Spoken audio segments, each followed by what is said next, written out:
Yeah. What's up? Good morning. Welcome.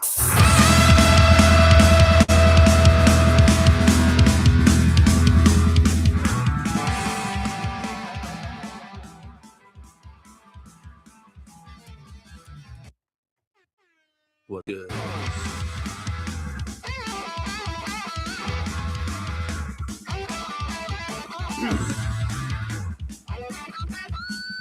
Yeah, buddy. What's up? Happy Wednesday. A fine Wednesday indeed.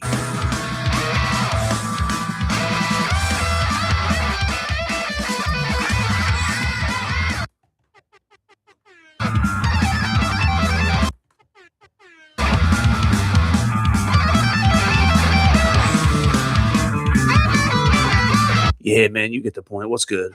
Welcome. What's up, everybody? Ladies and gentlemen and ladies, etc. Welcome to a fine Wednesday morning edition of BS with B. Hannas. That's me. I call myself Nikki B. Hannas. Nikki B. Hannas on the internet. It's my stage name. It's turning into a, just my third person reference myself. And that's all good, man. Welcome to it. It's my little YouTube morning talk show. I like to come out here in the mornings, right around this time, just for a couple minutes, not crazy long, 15 minutes, 20 minutes. Just talk about what I'm thinking. I like to read. I like to lift. I make music. I play guitar. You know what I mean? That's just what I like doing. You know what I'm saying? And I kind of talk about whatever I'm thinking about, whatever's going on, what's curious to me. I don't do it with a script. So sometimes it's a little unfocused. Let me get that BS EMP in the chat. What's up, man? Welcome. Yeah, just bullshitting, man. Just hanging out. Before I go about my business, I like to wake up and walk and read, talk to the people, and then we go lift. Then we go to work. It's just what it is, dude, and it's good. It's good, man. When I'm in the swing of things and I'm just cruising, habits are good, routines are good. All is good. All is good. I like to talk about what I'm reading in particular. Not everybody reads. There's an Instagram account that I like. It's called Write and Lift. Decent sized account, but I remember following them when they were smaller. I forget what they had a post like last week. And it was something about the fact that projected in 5 years, the 90% of the United States is going to be illiterate. Something like that. I bet you we're pretty close to that right now as it is. Most people can read, they're not totally illiterate. That's like I don't know, it blows my mind if people just straight up can't read. I don't read good. Well, not everybody reads very well, but to just be unable to read, that's crazy talk. How can you enjoy your TikToks if you can't read the captions? They're closed captions for a reason. But people don't necessarily sit and actually read physical books, print words on paper, these little symbols, these little things that don't mean nothing unless you know how to comprehend it and understand it and decipher it, but that's where the truth is, man. There's something so important, I think, about holding an artifact in your hands and looking at it and this physical thing imposed on this other physical thing that you observe with your eyes. And sight is a weird thing. Like, how do you explain sight? Well, it's the cornea, and it's the retina, and it's the light waves, and yeah, I know we can explain it scientifically, but like what? To see something, that is like a mind-blowing idea if I were to just dive into it and really ponder it. To hear something, how do you explain hearing? Well, it's just reverberations of air and how it, yeah, so it's just air. Your favorite song, the thing that shakes your world and changes your life and is the soundtrack to an experience etched into your consciousness, which is also something you can't really explain. Yeah, it's all just patterns reverberating. Yeah, okay. I get it. I know. I understand. But it's just so interesting to me. Like, we're meant to do that. And most people don't. Probably not by, it's not like an attack on anybody. People we're stuck working. We're stuck being busy most of the time. You know what I'm saying? My man EMP in the chat, like, you like audiobooks, and that's great. It's not my thing. It's not my thing at all. But I'm also not up before the sun rises most days to take a long drive and get to work and be in the office and be on duty, be on task, have to be focused on what I'm doing, to then sit in rush hour traffic on the way home, to then have, I don't got a dog to walk. I don't got a wife to entertain or children to tend to. So it's real easy for me. And I guess that's I don't know, privilege, debatably. It's real easy for me to just spend time. Like, I didn't go on my walk this morning, but I sat in my backyard and watched the birds and the rabbits and so on and so forth, and just had some coffee and was just reading for a little while. And that's great. That's a great way to start the day. It's good for the mind. Just like taking a nice long walk with a weighted vest is good for the body. And they work with each other, in my opinion. Strengthening your mind is going to strengthen your body. Strengthening your body is going to strengthen your mind. It has to. It has to, you know. But it depends on, I guess, how scientifically do we explain life? What does it mean to be alive? Well, you've got a heart and it pumps blood and it takes an oxygen from the air and then it exchanges in the lungs and then blah, blah, blah, blah. It's biological function. Yeah, all right. That's life. That's life. We're the same as the squirrels. I don't know if we ain't the same. Well, everything's alive. The grass and the tree. All right. What does it mean to be alive as a human, though? Body, mind, spirit, soul, consciousness. I think this stuff's interesting. And for my job, shit, man, when I'm done lifting my weights today, I'm going to go and get in the burger joint. I'll be running a burger joint. And while I'm nice and calm and pensive and, dare I say, gentle in the morning, looking at my little garden and just chilling, reading, you know, I get to work and it's like, this is high paced, frantic. I get angry often. I get agitated often. I exist in a state of perpetual stress, even though it's a low stakes job and but it's like, it's just so, and this is the stuff I think about, which is what compels me, A, to pick up a guitar and make some noise, and B, it compels me to put these gas station shades on and come out here and run my mouth a little bit because I got to express it. That's a big part of life is expression, creation. You know what I mean? Like that's what life is to me. Writing has been something I've been working on a myriad of projects and just things that I'm doing, aiming for something better. And as I write more and more, my current opinion as it stands is like, we got our body, which we need to tend to. We got our mind, which we have to tend to. There's our consciousness, which is elusive and hard to define. I'm so conscious. I'm very conscious. Is consciousness and conscience the same thing? I'm not too sure. These are mysterious. There's no real easy answer to it, I think. I guess most easy answers are either A, a cop out, or B, the result of some intense thought, contemplation, pondering, and meditation on such things. The old school Greeks, I mean, Plato had this thing, it was called the tripartite soul, that the soul is made up of three parts. And, people have been talking about this stuff since the days of antiquity.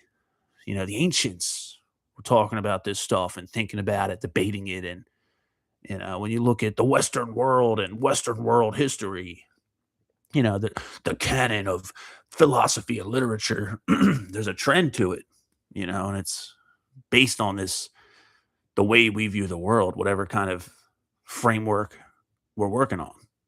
I just think it's very interesting, dude. I think it's very interesting.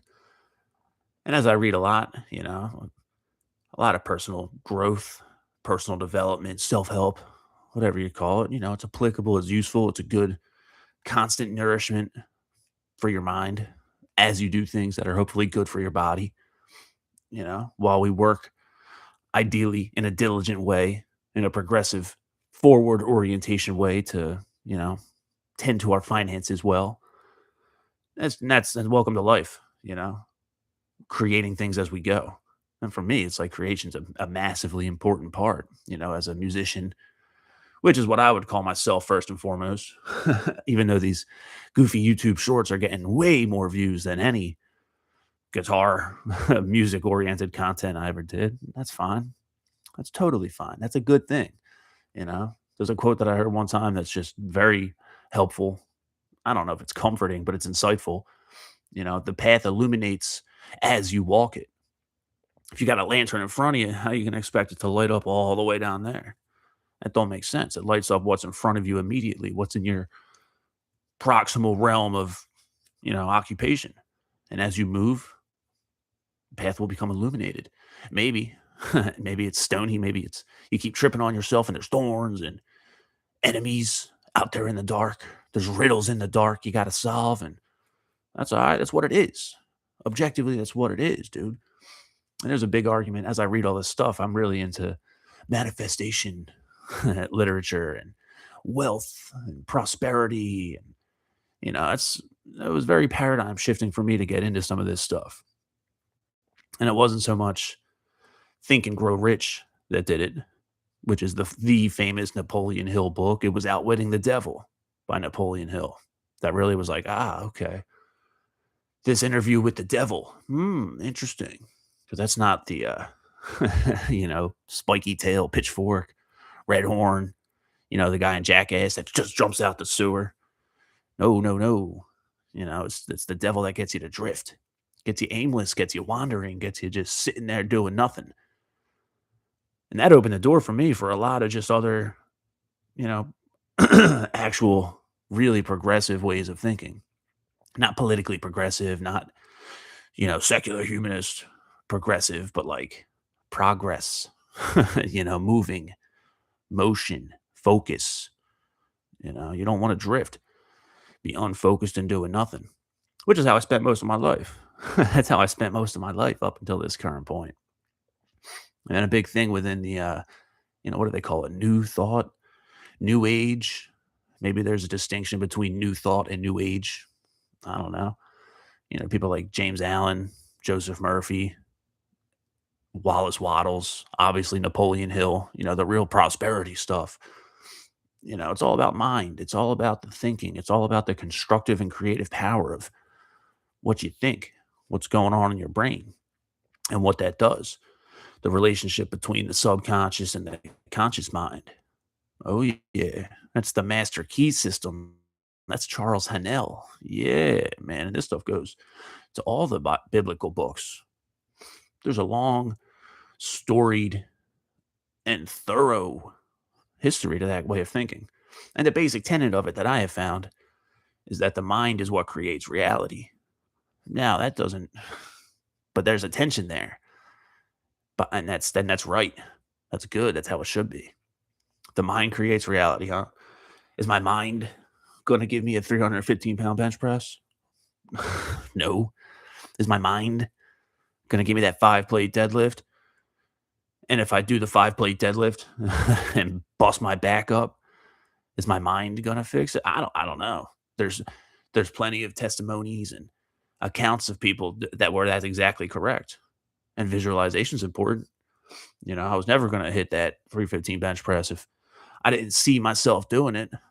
I was never going to get out here on YouTube and just riff casually with minimal F bombs, sober in the morning if I didn't see myself doing it. I think back to when I was a younger dude. Damn, my throat's all jacked up. I think back to when I was a younger dude when I first started my band and I wasn't really gigging regularly. I hadn't spent any time in a recording studio or nothing like that.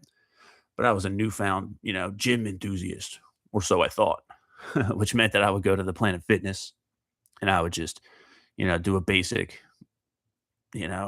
front, like chest and triceps, back and biceps, quick legs.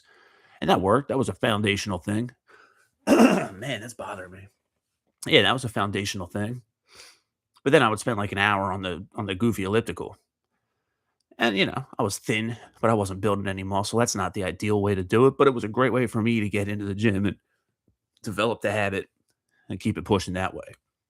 But what I would do is I would listen on my headphones to garage recordings from the band that I was in. Every rehearsal, we'd practice and jam, and then we'd work on songs and write them. And then towards the end, we'd be like, all right, I'm going to record these. Let's get a working demo. I went to college to be an English teacher, which meant I spent a lot of time in English writing, composition, literature courses. And, if most people are illiterate, that means most people can't write and spell, let alone compose anything worth presenting. But I digress. That's my bread and butter. I'm good at that. So, even in the music context, you always need a rough draft. So I would take these rough drafts, and when I'm spending an hour on the elliptical just going, just going and doing my thing, I would listen to them, and I would, I guess, imprint it into my subconscious and change my belief systems. And while I'm there, man, I would just be doing my thing, but mentally, psychically almost, I'd be going somewhere else, and I'm visualizing that first show. I'm visualizing that I'm just ripping, just killing it, shrieking on the electric guitar. And lo and behold, when it was time to play gigs, I mean, I was never really afraid.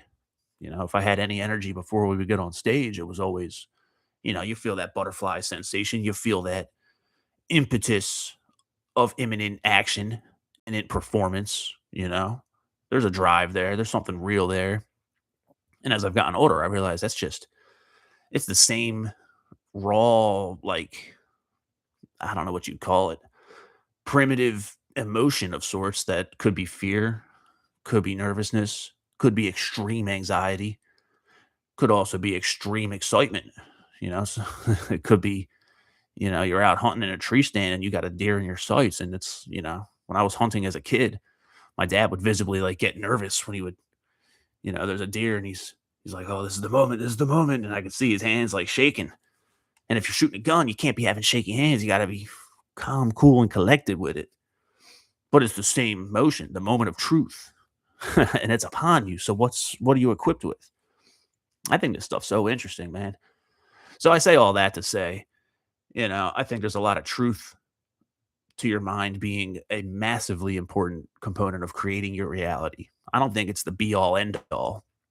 And it's something I kind of work through live time here, I because most of my days, and I don't know what it is, maybe it's just a function of the subconscious mind interfacing with the conscious mind and expectations and pessimism and optimism. And I'm not too sure, but man, I'm in a great mood right now, dude. I'm happy. I'm happy just existing in a flow state, just thinking and going about my business, doing things that move me, that I'm compelled to do, that are in, what do they call it? They call it alignment, that are in alignment with who I am and who I want to be and the life that I'm imaging constantly through my mental mechanisms. But then as soon as I get stuck behind a bus, as soon as I get stuck behind a truck, as soon as I'm taking these back roads to go to the gym because the main road's closed because PennDOT can't get their act together because of this and rah, rah, rah, look at all the people. Once I go out into the world, it starts to deviate. So that's the task at hand, man. That's the task at hand, is managing that. What's the middle ground? How much of it is my mind's own construction just being projected and imaged into my reality? Very interesting stuff. Very interesting stuff. Which brings me to this book I'm reading right now. Almost done it. I've been working on this for a while. What I got? Can you see it? There it is. Learned Optimism. Marty Spieligman. I'm finally at the part after it told me I'm a pessimist, after it told me I'm this and that. These damn psychologists always telling you things, man. But that's all right. Very insightful. This is the part where it's like how to actually implement optimism, which is like, man, you're told that as a kid. You're told that as a kid. You fall and scrape your knee. Get up. Stop crying. It'll be okay. It'll be okay. That's learned up. That's teaching optimism. It'll be okay. It'll be okay. So here we are, a nation of Americans, grown ass men with tattoos and muscles and gas station sunglasses who still need to be told it'll be okay. Man, ain't that funny? Ain't that something? But welcome to the whole world of the internet. Welcome to the whole, either you get mindless entertainment slop meant to placate and keep you where you are, keep you drifting, which is the work of the devil, as Napoleon Hill tells it in my estimation. Or on the other side, you got a bunch of people trying to do something right, do something righteous, get better, keep moving forward. Anyway, this is a quote that I read this morning that I really liked. Yeah, I don't even know if I can find it. Yeah, maybe it's not even worth pulling it. But see, I work up to 20 minutes to not pull the quote that I was looking at. That's all right. That's what happens when you riff. That's what happens when you riff. Man, if I have to blue balls everybody and just end on a corny note like that, I'm gonna be kinda triggered at myself. Yeah, this whole section this whole section I was reading is, about arguing with yourself and how you have to learn how to argue with yourself and break away the pessimistic beliefs and however deeply held they are. And this isn't manifestation per se, you know, but it's very much aligned with that. People that don't like the manifestation thought are usually rooted in some kind of hard science. If you'd call psychology a hard science, you know. Anyway, oh, here it is. Got it. I found it. This is the last note for the day. He goes, this is a quote from the book. It is important to see the difference between this approach and the so called power of positive thinking. This is in regards to arguing with yourself and, finding an alternative and disputing the evidence of your sights and your perceptions and whatever the negative, pessimistic, self condemning story you're telling yourself, argue against that, prosecute that voice, render it useless, move forward accordingly as an optimist. So he says it is important to see the difference between this approach and the so called power of positive thinking. Positive thinking often involves trying to believe upbeat statements such as every day, in every way, I'm getting better and better. In the absence of evidence, or even in the face of contrary evidence. If you can actually believe such statements, more power to you. Many educated people, trained in skeptical thinking, cannot manage this kind of boosterism. Learned optimism, in contrast, is about accuracy. Yeah, that's interesting, man. And that's a tension we got to live with. The mind creates the reality, but we create our mind, don't we? Very interesting stuff. Man, I could keep going forever, but I'm past the 20-minute mark. I got weights to go lift. I got to go clock in, man. I got a job to go do. I got burgers to flip. I got french fries to put in bags, dude. Anyway, thanks for hanging out on a fine Wednesday morning with me, Nikki B. Hannas. I'll be back Friday. You can find this BS with B. Hannas on YouTube, live on YouTube, unscripted, if you couldn't tell. I'll send it out to Apple Podcast, Spotify Podcast, Amazon Podcast, so on and so forth. And thank you guys, everyone that listens on the podcast services, by the way. Making some milestones there. I've got like a couple thousand downloads. That's interesting. Way back when I was a wasted individual, I was just drunk every day. I thought, man, wouldn't it be cool to have a podcast? Maybe one day. Now I got thousands of people, evidently, listening to me out there. So appreciate you guys. Thank you. But yeah, you can find it there, live on YouTube, here on this channel at BS with B. Hannas. If you like it, like the video, subscribe. If you don't like it, comment. Tell me I stink. Blow me up. Tell me I'm dumb. Tell me I'm bald. I don't care. I don't care, but I welcome all the engagement. Yeah, if you really like it, the Patreon link's down there. All my links and all that shit's down in the description. You can follow me on Instagram at Heavy Blues Metal, which is what I've been kind of doing, solidifying the worldview, so to speak. I got another YouTube account, Nikki B. Hannas Music, some live footage on there. Just backing track jams, just playing my guitar, man. Just got to keep it simple sometimes. You want to hear the studio music? I call it heavy blues metal. NikkiBHannas.com, NikkiBHannas.bandcamp.com, Nikki B. Hannas on all streaming services. Do I have any other plugs? You want some merch? You like the worldview? I didn't really even talk about the worldview. Life is the worldview, man. That's all right. You want some threads? HeavyBluesMetal.com. Yeah, I think that's it. I got to roll. Keep it real. Happy Wednesday. One love. Peace.